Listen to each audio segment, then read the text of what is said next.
the other creation ancestors came out from behind the trees to see what the fuss was about.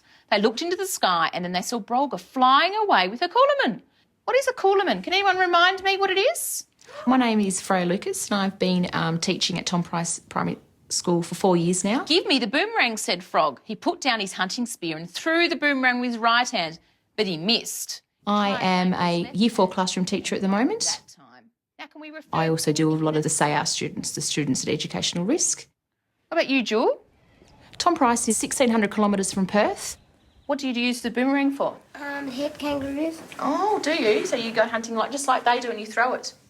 What about you? I use the Dreamtime stories because if I'm telling a Dreamtime story, they can relate their own story. So what do we need to include when we write our story? So it helps me teach by their knowledge. Punctuation. Orientation. I did a ESL course last year which focuses on the different dialects of Aboriginal English. And they're going to do theirs into the small microphones with Mrs Hart. And how to incorporate all different lessons in the classroom which brought out more vocabulary. So what's it about? Birds. And what happened? They paint themselves. And then they changed their Colour. colour. Oh. And there's a lot of literacy experiences, a lot of things before the writing. Big Snake will come up and rule the town, they'll take over the town. I'm Kath Hart, Aboriginal Education Coordinator and ICT Coach. Bibby, and he doesn't like Bibby. When I'm working with staff, I try and integrate ICT as much as possible. So I have introduced the use of video cameras and recordable buttons where you can record voice for up to 30 seconds.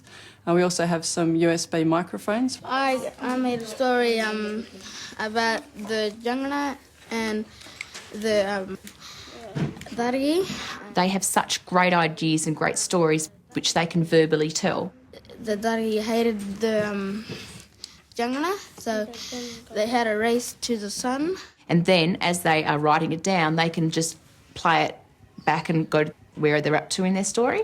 I made a story about the Jangana and the Darigi. And it gives them the opportunity to be able to sound out their word. It gives them the opportunity to look on a chart and to find what that letter would look like and then be able to represent it in their writing. I find it's very useful for assessment as well, to use video and audio, so the students can look back at it the next week and say, oh, I didn't do that, and notice for themselves what needs to be improved. Do you want to listen to make sure what bit you got? Yeah. Okay, go. Also, it's very hands-on, so it's not just sitting at a desk and writing. They learn better by playing games in small groups. And what works for Aboriginal children usually works for all other children as well.